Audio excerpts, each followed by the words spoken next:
already then. Good.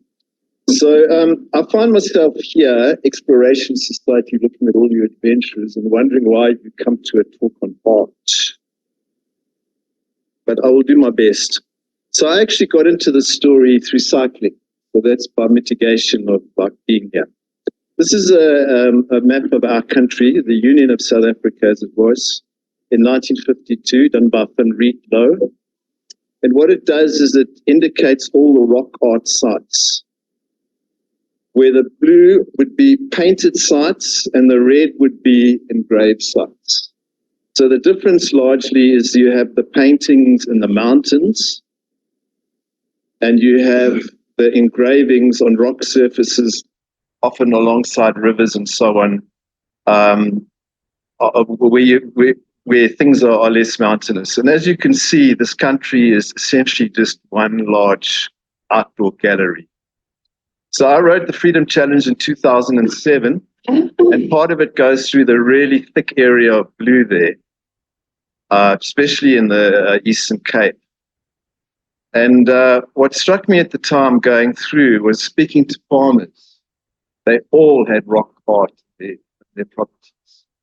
And from limited experience in the KwaZulu-Natal, Drakensberg, you generally had to walk several Ks, maybe 5, 6 or more, to get to these sites. Yeah, literally you stepped out the back door, there would be rock art. It wasn't that they all had, but most of them had.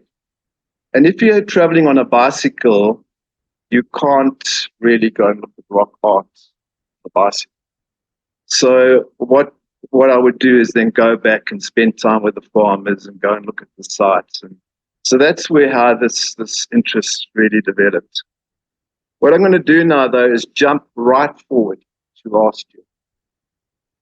This is Darmstadt, which is just south of Frankfurt. Lynn and I went there, and there's cycling involved. We cycled there 30 kilometers. So this is an exhibition there that ran for several months. This is an exhibition which is shown in many parts of the world. And what you're looking at is two copies of rock art, both of which were made in Zimbabwe in 1929. Okay? The one on the left, and I've got an obscured view, I'll show you the full view in a moment, is Mukumbi, and that is just north of Harare. And the other one is known as Motoko, and that's about 150 kilometers from Harare on the northeast. So now the same two paintings were shown at the Museum of Modern Art, MoMA in New York, in 1937, in exactly the same, similar kind of position. This is a very, very big exhibition, which I will come to along the way. So if we come back to the Darmstadt exhibition, this is the fuller version of the Mukumbi work, which, as I'm saying, was shown in both places. This is a close-up of some of the detail, and I think you would agree that this is abstraction which would pass right today as something really kind of amazing. We don't know when it was done, of course, but I would guess probably at least 1,000 years ago. Maybe more, maybe 2,000. So if we look at the Motoko, now we're back at the Darmstadt, but looking at from the frontal, you can see the incredible detail. I mean, you can sit and look at this thing for ages.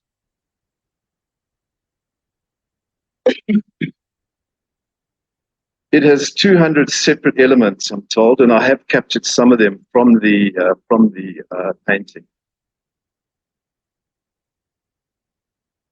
This is another one they showed at Darmstadt. It's Mochileli, Motopos, and you can see quite geometric in some senses, but also quite modern.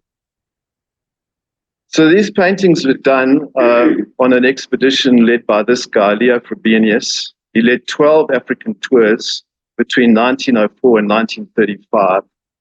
Highly, highly prolific.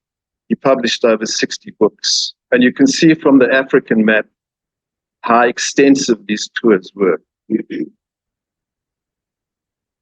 ninth of these tours was to Southern Africa during 1928 and 29, where they spent some 20 months. On the left is somewhere in the Free State. They had 2 cars, I believe, and you had to have cattle at places to be able to cross the rivers, and elsewhere donkeys to walk through the thick sand. I mean, you can imagine, what our roads looked like in 1928. This is a view from Lesotho, where they're busy making rock art copies. So here's the full kind of Southern African itinerary. The expedition included 4 artists, 3 women, and 3 ethnologists. They kept diaries, extensive diaries, and took many, many photos. They made over 1,000 copies, 1,100 copies of rock art across the region. Frobenius was really excellent at raising money. He ran out of money on this trip, and the South African government bought 500 copies for £5,000. I have wondered for some time how much £5,000 is in today's money. So the current South African pound was on parity with the UK pound at the time. And I read on the internet the other day that you multiply by 68 from their pound to get today's pound, and then on our currency, it would be about 7 million rand. So what do we think, team? 7 million rand to do this thing? The expenses back there, I guess, would have been a lot higher. But I imagine 7 million rand, maybe that's money kind of well spent. Okay, so these were delivered, the 500 copies, to the South African Museum, which is now Zico, in Cape Town in 1931. So if you're following along, you might notice that they copied 1,100 and we only got 5. Particularly that we put £5,000 in, maybe we've been shortchanged. The difference is that they made 2 kinds of copies. They made copies of paintings and they made copies of engravings. The engravings they mostly made from pieces that were already in museums. So to send them back when they're ready, we have hundreds of these things in our museums. I know because I've seen them. Right, so the 3 women were kind of there's a lot of interest in these women. They were the 3 key artists, and they keep extensive diaries, and there's these 3 young German women suddenly in Southern Africa, all these years ago, and they make paintings of locals. So the 2 on the left is Elizabeth Mansveld and Maria Weisberg. And they all spend their whole careers really working for the Institute, going all over the world and copying rock art. They are trained artists before they get here. So they're highly kind of skilled at what they do. What interests me is that when I look at pictures of them, the one on the right, which is Agnes Schultz, is unusual because she's not looking at her painting. They tend to be so focused on what they're doing. They always like in the others, completely engrossed in what they're looking at. Okay, so I put I did quite a big series of articles a few beginning of last year, and I've taken some of the points from it and put them up here for your easy reading. I think the key point here is the New York Times writing about the Frobenius copies in 2016. And the point that's coming across is that by then is that very prominent modern artists, protagonists of modernism, were visiting the material that Frobenius brought back and were being influenced by. They were also looking at the books that he published. And so quite to them, the handling of perspective and dynamic space and surface was just as fascinating as the unusual presentation, frameless and in-wall filling formats. So I agree with this. Prehistoric rock art came into the spotlight at the very moment when the international avant-garde was searching for a new formal language. They were struggling with the fact that cameras were making copies of everything so ubiquitous, and there was also a bit of a groundswell against the kind of stuff that was appearing in museums, maybe Impressionism, and looking for, as what it says, a new language. And to some extent, stuff that Frobenius was supplying supplied exactly that. So these rock art collections were shown in Paris, Brussels, Amsterdam, and Zurich. That's between 1930 and 1932, and then in 1937, New York. So this is this guy, Alfred Barr, as you can see his picture there. MoMA is only 4 years old at this time. And he is in Europe, and he's looking at the Frobenius material, and he sees Frobenius' stuff, and he knows what the emerging modern art looks like. And his comment is, modern art is 5,000 years old. So he gets 157 copies of this material, including 38 from Southern Africa, which they show at MoMA in 1937. They produce this incredible catalogue. And it's his vision, really, to show the stuff, but also have 12 of the modern artists exhibited at the same time. And most of them, to me, and I'm confident that I'm really expert kind of person, modernism. Most of the names I don't know, but some I do. Miro, Arp, Clay, or Amman. And the catalogue sets out to convince the skeptical public that all the strange new forms in modern painting could be traced back to Paleolithic times, to humankind's first picture making. So what the exhibition that he's launched is essentially 30,000 years as they saw it. They weren't able, I guess the figure would be right, could actually be right, of art making. And you're looking at both the art, the ancient and the modern, influenced by the ancient in the same setting. Okay. So the catalogue, if you ever get around to it, is well worth looking at. And I've got a couple of examples here. We see at the left there a bison drawn in northern Spain, and we see an eland looking kind of quite similar from Lesotho. And on the right, we see a bowman from eastern Spain and one further down from Lesotho. His comment here, which he talks about the art as a whole, dealing with the fact that, well, why are we looking at ancient art when we are modern art gallery? And then runs through in this sort of elegant phrasing, the fact that it's the same thing as was. You see the formal elegance of the Altamira bison, the grandeur of outline with a Norwegian rock engraving of bear, elk, and whale, the cornucopian, the kundi, all right, of Rhodesian animal landscapes, the kinetic fury of the eastern Spanish huntsman, the spontaneous ease at which the South African brass mastered the difficult silhouettes of moving creatures. So amazingly, he's not talking about bush, he's talking about South Africa. These are the achievements which living artists and many others who are interested in living art have admired. Something had to go wrong. I'm back at Darmstadt here. And so for me, this was an opportunity to see these two kinds of art presented in the same space. So when we read, this is Miro, and there's a quote from Miro going all the way back. When he sees the rock art that's come out of Africa, painting has been in decline since the cave age. And hand painting and rock art everywhere, including in Southern Africa. In Darmstadt, they show this incredible one from Indonesia. But it's remarkable. There are quite a number of examples that are perhaps almost as good as this.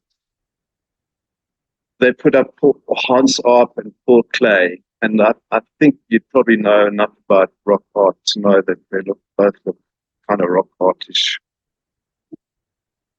There's also a discussion or a piece there about Picasso, talking about form to pure line, and noting that you can see the same kind of thing in rock art. This is North African examples.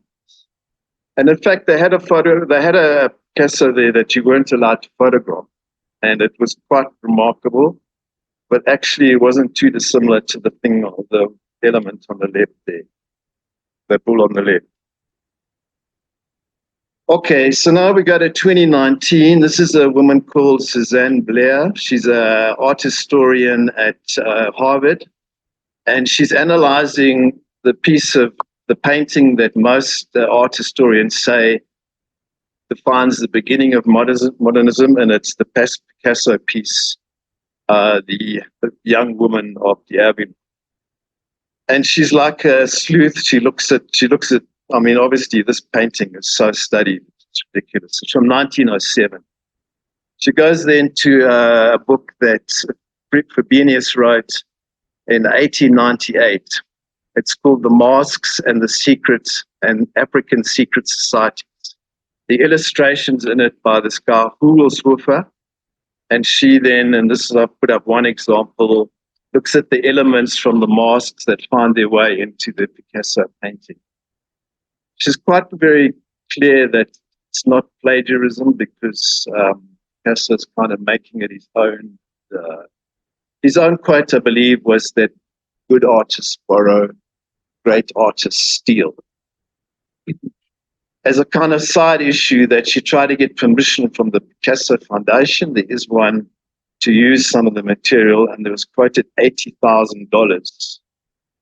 So you think maybe there should be an African court case to get some of the money to come back, assuming you can prove your case. And it would be a lot, wouldn't it?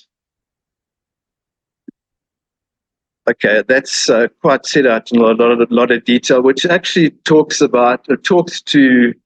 the way in which the Frobenius material did influence these artists. So MoMA then, this particular exhibition toured 31 United States cities after showing in New York, the same material.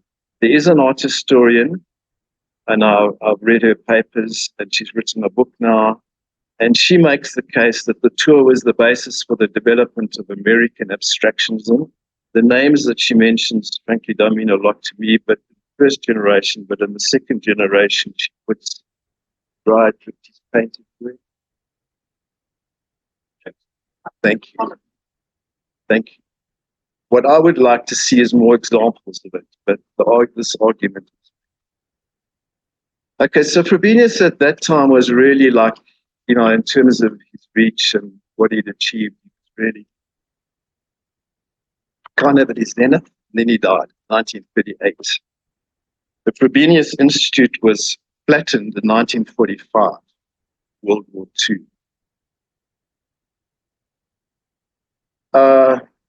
Maybe this runs ahead a little bit. Let me just kind of try and summarize it then. So the art facsimile, the copies that you're seeing now began to fall out of favor after color photography began to kind of really establish itself. And what Frobenius had insisted, and he's criticized for it, for his artists, is that they had to deal with this with the paintings not in a mechanistic way. There was the soul of the artist in the paintings, and their human interaction with that was to create that in their own work. Okay, and you will find that they are criticized for that. But I think what he would have loved, and what Barr was saying, is that it's that human spirit that is in the art, and your job as a copyist is to capture that. So this, and he was precisely against the use of cameras in the car capturing the art, even from his time. Now, they had cameras there. They didn't photograph rock art very well at all, but he would have still been argued, once color photography was available, that you needed the human spirit. But the market had kind of moved during that period. So, fortunately, the South African material, and I think others, but specifically I know about Southern African materials, moved to safety ahead of the bombing, and then was stored in two damp basements. They were rediscovered by Richard Kuber in 2007. His colleagues at the time thought it was absolutely worthless stuff and it should be destroyed. He describes it when he opens it as having an aesthetic shock. And it's shown now Paris twice, Bern, Frankfurt, Mexico, and Dakar. Here's an exhibition. It's at the Museum of Man in Paris. It finished last month. And the material on the left is largely from Zimbabwe and Lesotho, and I think the right is Namibia. The Zico copies were in the museum and were lost, essentially. There was no institutional knowledge of it. And then Petro Keen, who was first volunteered, and then by chance got into the rock art collection, stumbled across them. But there was literally, in 2006, no institutional knowledge of the collection at the time. Some of them were then shown in 2010 in terms of a wider exhibition as part of the World Cup thing. It was called Maiden Translation and curated by Pablo Picasso. I came across because I'd been spending all this time since a lot of time since 2007 reading rock art reports and books and going to sites to some extent, and was also just amazed that I came across this book a few years ago, and I was amazed that this German guy came with these women all these years ago, and our government bought these, and a lot of the rock art is so significantly deteriorated. Well, what does it look like? And I asked, and they agreed that I could spend 3 days with it. So this is the biggest one of the entire Frobenius collection, which is now 10,000 items. It's 10 meters long by 2.5 meters high. It comes from Lesotho. It's called the Baroana. It took 3 months to copy. And it was probably the first copy they made. Just the 3 women. And just to arrive there at this cave and sit down and copy.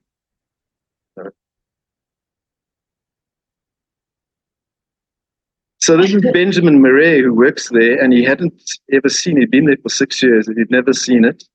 And the deal, we had to unroll this like in 3 sections because, it's too big.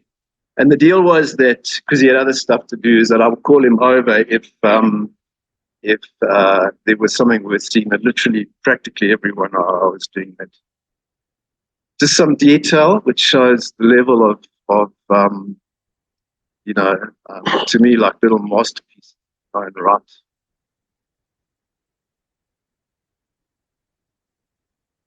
This is actually just some of the other besides that one, because there are 500. There are 500 copies.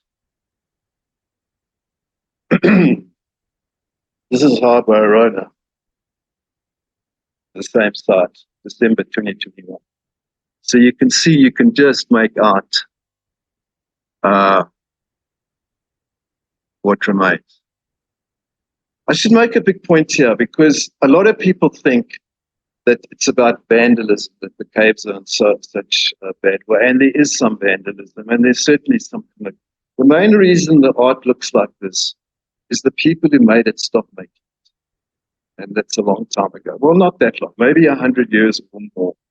That's why it looks like that. There are additional factors, but largely the surfaces are not great. And there are some cases where you see really good stuff, but that's why the copies that were made in the past are so important, because they give us a better sense of what they actually did look like. So here's 3, on the left there, this is just a little note, one of the notes to show the level of detail this German woman provided. This one's turned the wrong way, but this one in the middle should be turned the other way, right? And it will approximate the item on the left. And the extreme right here is what it looks like now in 2021. It also speaks, I think, to the level of care that they put into this work. So one thing would be like, okay, well, just say, well, you know, how careful were they? How accurate were their renditions? So there was an initiative called Analysis of Rock Art in Lesotho. It was led by a guy called Lucas Smits. They photographed 700 sites in Lesotho over 5 years in the 1980s. And the photographer was Joe Alfers, a local guy, Tuoli Tasili, was the guy who found all the sites, and he found a remarkable number. He went on to become Lesotho's first archaeologist. They spent 2 weeks just photographing the harbour Baroana. And some of the best ones, they took then, put a camera up and shone it down, and over huge sheets, meticulously copied the black and on the grayscale. So the item on the right is one of the panels. You could just make out those same images right at the top there. And that panel will be 2.5 meters high, and there's 10 of them. And they have worked out a way now to join them together. So I'm saying that you can actually, if you really want to know how accurate the German versions are, but there are ways, to some extent, where the copies exist of doing it. I'm just going to deal here with issues of accuracy, because you say, well, these artists came, well, how accurate are they? Compared to what is actually in the caves or the rock shelters. So one key point to know would be that accuracy itself is like an arguable, movable thing, because the artwork is in a state of constant upgrading and change, and so you never really know at what point in time you could say a certain date or whatever, but it's a changeable thing. And there are the different copying techniques, would be photography, tracing photography, the use of color or not, can produce very different results. And I think most people in the field would agree to that. I think it's probably not generally acknowledged, but the copyists usually employ some sort of restorative aspect to what they do.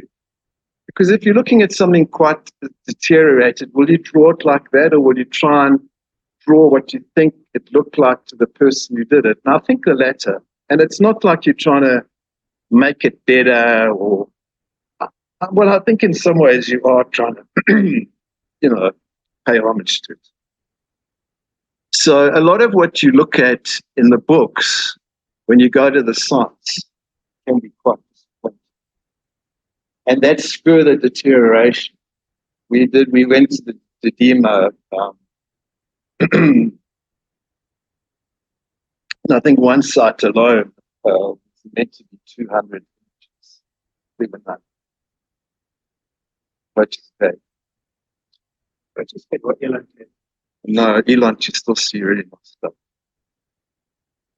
And then another thing to mention is that a lot of the newer stuff uses very, very sophisticated computer technology, just high resolution, which didn't exist back in the day.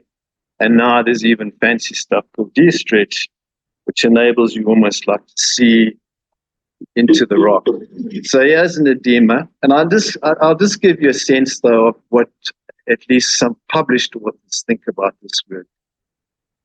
Harold Parger, now what he did, is he's incredibly high resolution black and white photography, which is then processed, and then they come back to the cave and they take the little color elements of the animals and pull them up. They do leave bits to show where the damage is or where there's wear and tear, but you get an incredible restoration. And it is criticized by some for that. And when you go to the cave, well, you're never going to see anything like it. And I think it's fine. I think it's, so long as you're acknowledging what your process is. And it does, I think, also enable us to get a sense of what it was. And for me, at Elon's cave, you can see some of those images. They're luminous on the rock. And I think that's what Parg is showing. And it's not only there, I've seen it elsewhere. Southern Lesotho. Anyway, he's a huge fan of Parg, of Frobenius. Peter Garlake, really accomplished Zimbabwean archaeologist, did a lot of the definitive work about who built the Great Zimbabwe structures. You had at that time, under that government, to say you found it built by local people, but you had also say, but it could have maybe built by foreigners who left the country. Anyway, he's a huge fan in terms of Frobenius' contributions to defining and understanding the basis of the art, showed extraordinary insight. He understood ways visual art expresses ideas. He respected the artists and their beliefs, even if he did not know who and what they were.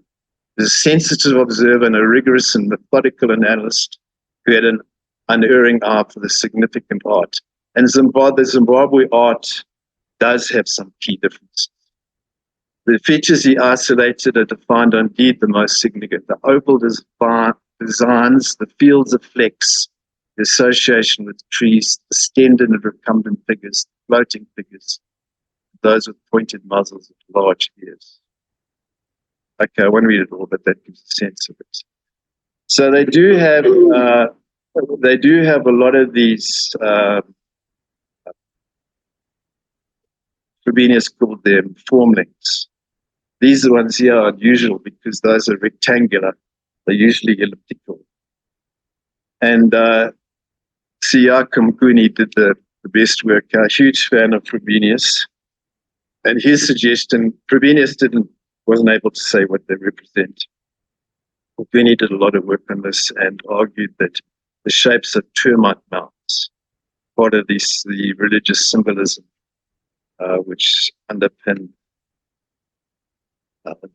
the worldview of these people. This is a PhD study, Justine Vinkers, also very impressed by accuracy. Artists produce copies that accurately depict many aspects of the originals. Copies were highly accurate, comprehensive, and sensitive recorders of unfamiliar imagery. So this site is called Nyati. It's near Royal Natal. What is interesting about it is the sanctioned removal of some of the rock art in 1947. Suspicion is so that on the royal visit that they didn't have to hike all the way up, they could look at it.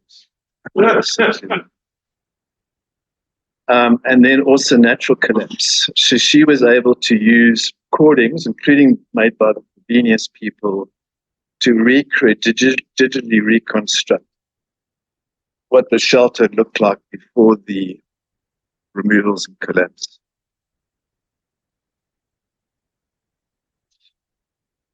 Yeah, so what it does is that it gives a record that maybe is like imperfect, maybe arguing about like how accurate it was, stuff like that. But it also gives the record. So this particular one was a national monument in Zimbabwe, is now suited over, doesn't exist.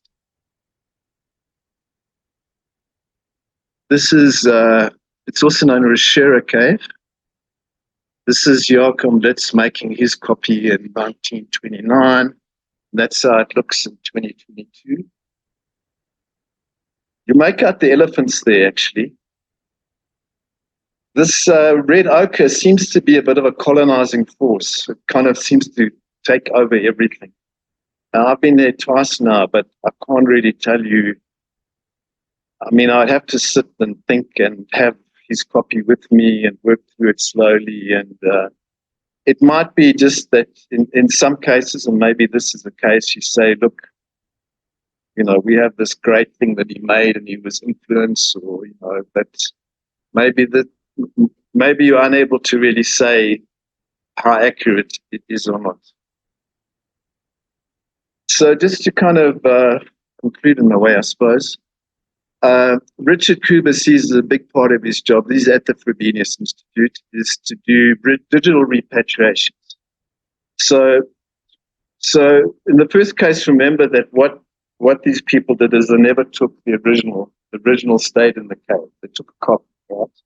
These days, you're able to make really, really high quality digital copies. you get with museum quality, archival quality. So what he does is finds a community here who doesn't have access to their art, makes the copies, puts it in an aeroplane, flies down, okay, and it's repatriated. And there's obviously a lot of pressure on colonial powers to return and restore. And this, for them, frankly, in some ways, is the relatively easy thing to do. And I've been involved in this, repatriations to Lesotho. So the Marija Museum, I think some of you will know of it, is planning to open a rock art center in October this year.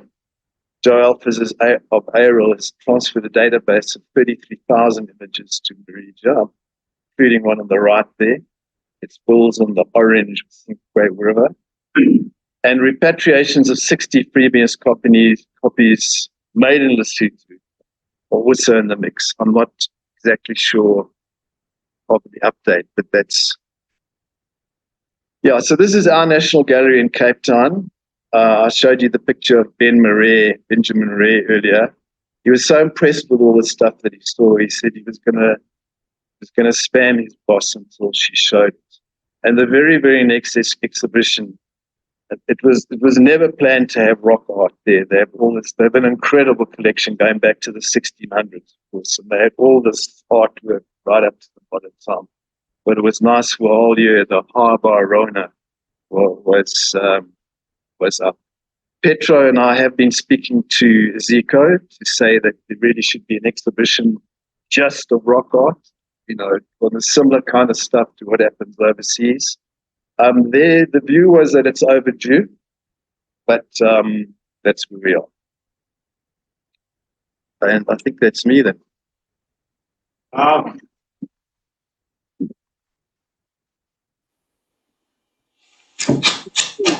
That was pretty spectacular. Guys, any questions? Just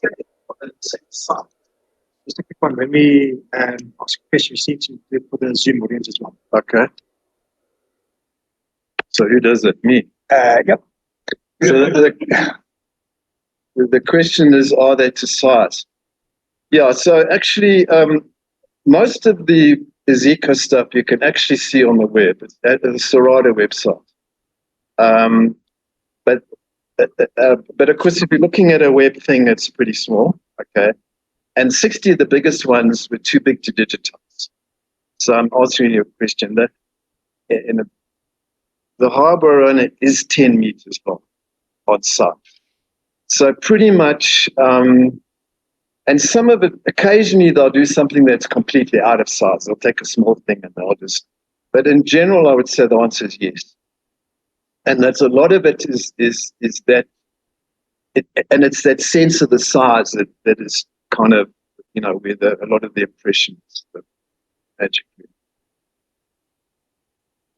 Was it a 1-to-1 scale on canvas that they painted in? They did tracings apparently in most cases, but the tracing papers that are available, and I don't fully understand this, wasn't particularly good. So that was a bit of a limitation. I'm not sure, and the one thing is the diaries are written in German and they're only beginning to be translated now. Some have, but limited amounts. So a lot of these answers are good questions, but and maybe the Germans would have the answer, but yeah, and I think it was also, we see perhaps some gender differences. The women seem to have been a bit more careful than the men in this particular case. There could be quite a lot of work that could still be done there. They do seem to have used tracings though, and from what I see, the ones that I've been to, having to been at the Baroana and seen it, in Zika, I could work it out. I mean, it seemed to me it was the same thing. It wasn't some fanciful,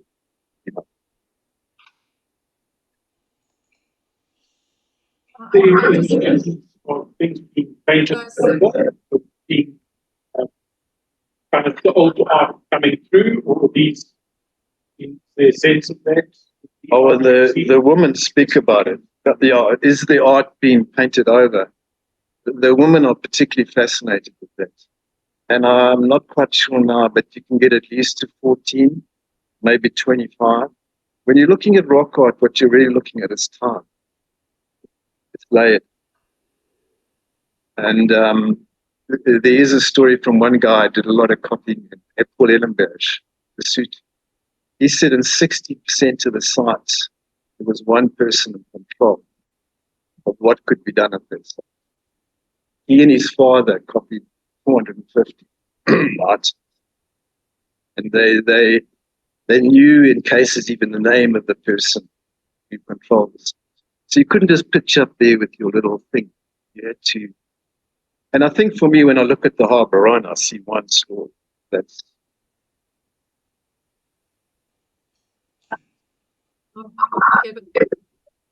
Kevin, hi there.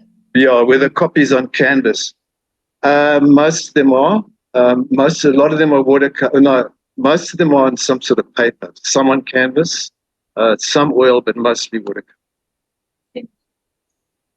I think that's paper. Well, I'm not sure. I think it's a thick paper. In fact, the first one. So what happens is that the artists make a copy, then they go to Germany, then they make a copy of a copy.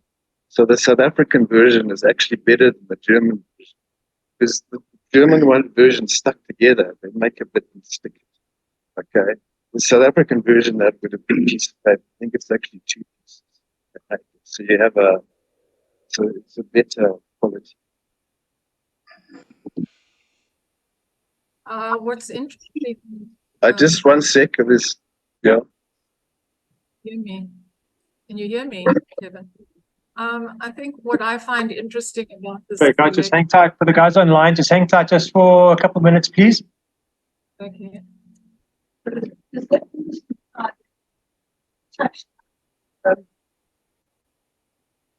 By the artist who did the work on site. Oh, yes. No, definitely. Definitely. Maybe hundreds of years. But they would add something, and no, absolutely. You're looking at a continuum of time, definitely. And one of the women here, Elizabeth Mansfield, when she was in Rhodesia, she met a man. She went back and they married. And she became Elizabeth Goodall. She spent her career. She became a curator of the museum, and she made 90 copies of herself up there. And one of the things, she went and camped in the one cave for 3 weeks. And that one, I think there's 14 overlays. But they talk to one another about it. They're fascinated by that. It's a big, big part of it.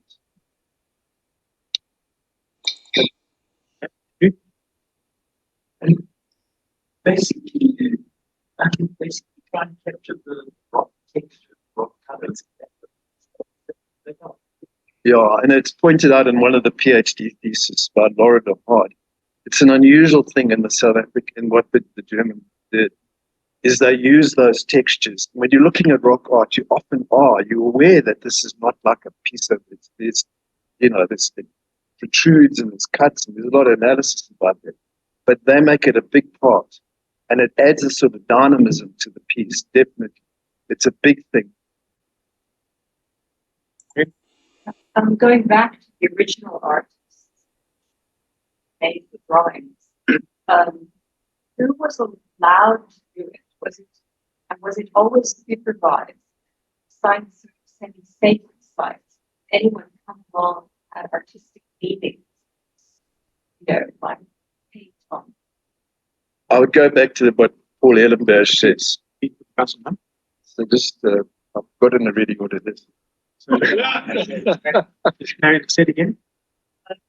Well, I was just interested. No, you're saying like, well, can anybody make it? Was it sort of controlled in some way? Of the original artists. Yeah.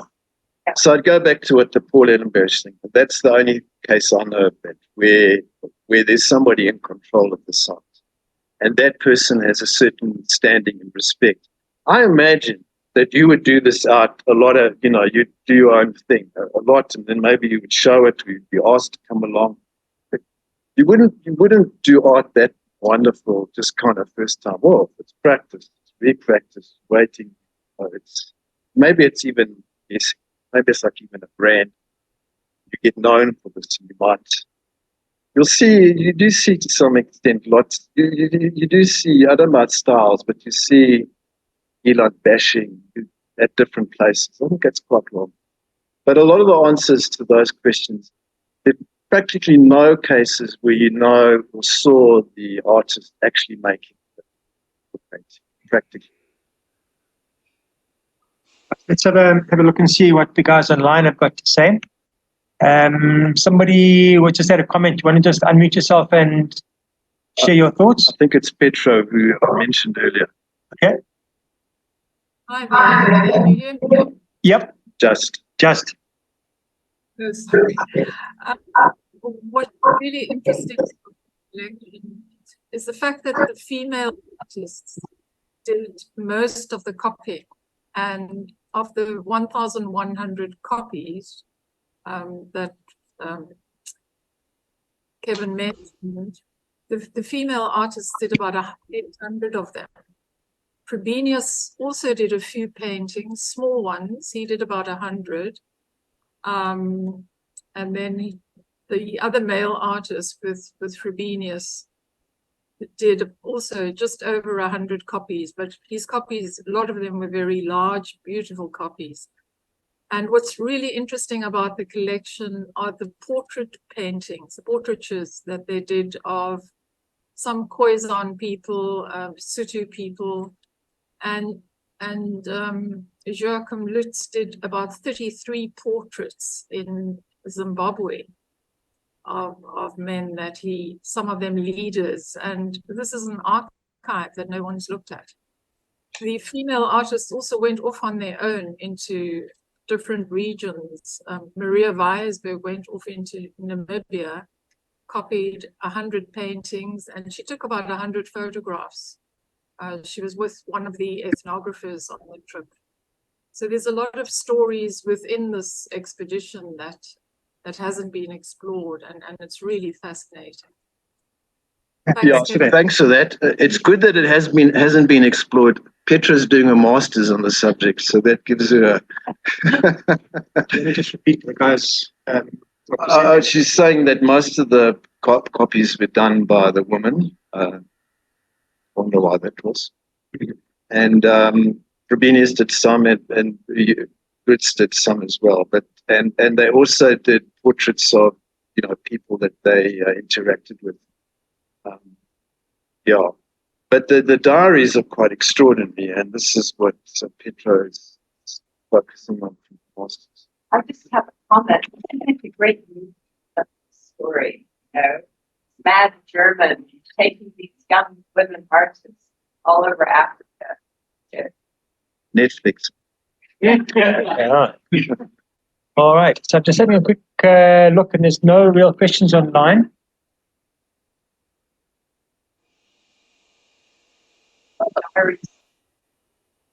Well, Frobenius, but also Frobenius used to work until midnight every night, keeping diaries and writing about their views of what they'd seen. And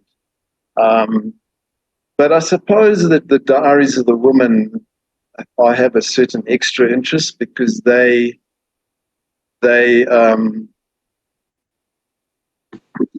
and I suppose they largely sort of technicians that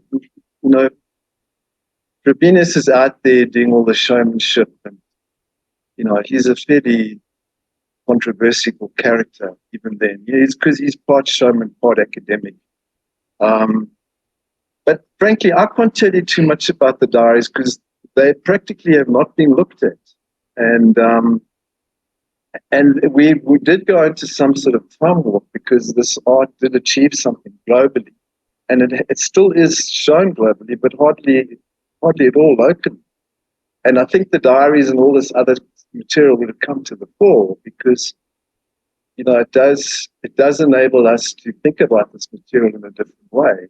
and also particularly perhaps how it did influence modern art. So there is, some of them have been translated, but not many. The Justine Winker's one I mentioned, there are some translations there. I think it was also just not a South African thing, because for other reasons, this particular work fell off the map, both in the north and down here. And it's only since 2007 there that it's gained this new traction. And I think we're yet to see it here, and I hope we do. Alrighty. There's one here. I say, yeah, Christopher.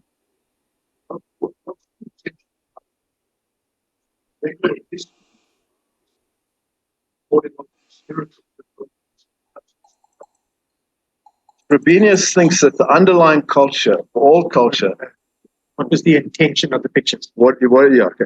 He thinks that underlying culture for all culture is African culture.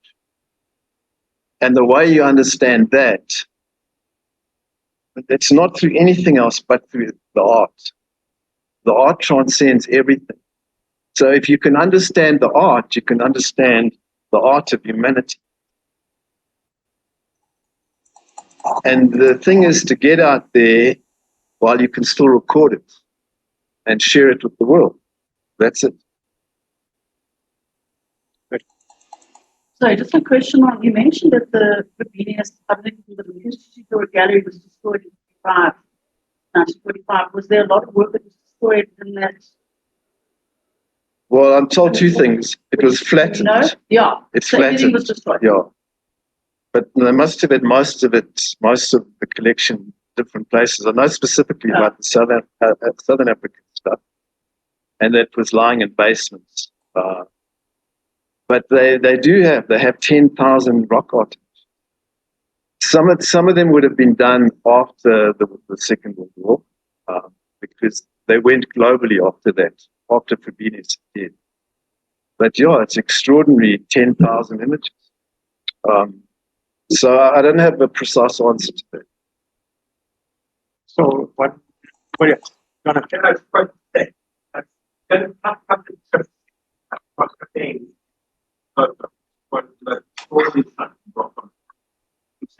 one including with the local guide,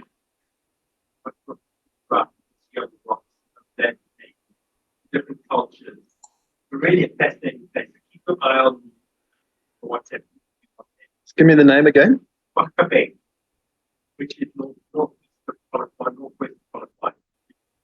Yeah, that's the really cool place. The people are interested in coming to see some of this with the local guide. Keep your eye on what's happening. For the guys online, just keep a lookout. John might be organizing a trip up to Makapeng with a local guide. Okay, so guys, just two things from my side. Number one, we've done a lot of hiking in the Kruger National Park. And for me, what was fascinating was seeing how the paintings there were of the elephant and the lions, which you don't see in the Drakensberg. So really cool to see that, the differences. And just in that Ledema Gorge, one of the caves is called Leopard Cave. And the urban legend is that there is one painting that survived, and it's quite difficult to find, and it's not much bigger than probably an A5 sheet. And it's the picture of this bushman guy who's running literally for his life, and there is a leopard face behind him. And I've always wondered whether it's somebody else who drew the picture of the guy that got eaten, or whether it was the picture of the guy who survived, who is now telling his story. So I'll put I've got a photograph of it, and I'll put it up on the WhatsApp group. So guys, I think that was a fascinating story, and certainly for most of us that have been in the Laxberg and seen these pictures, just to have that extra insight was truly extraordinary. So thank you very much.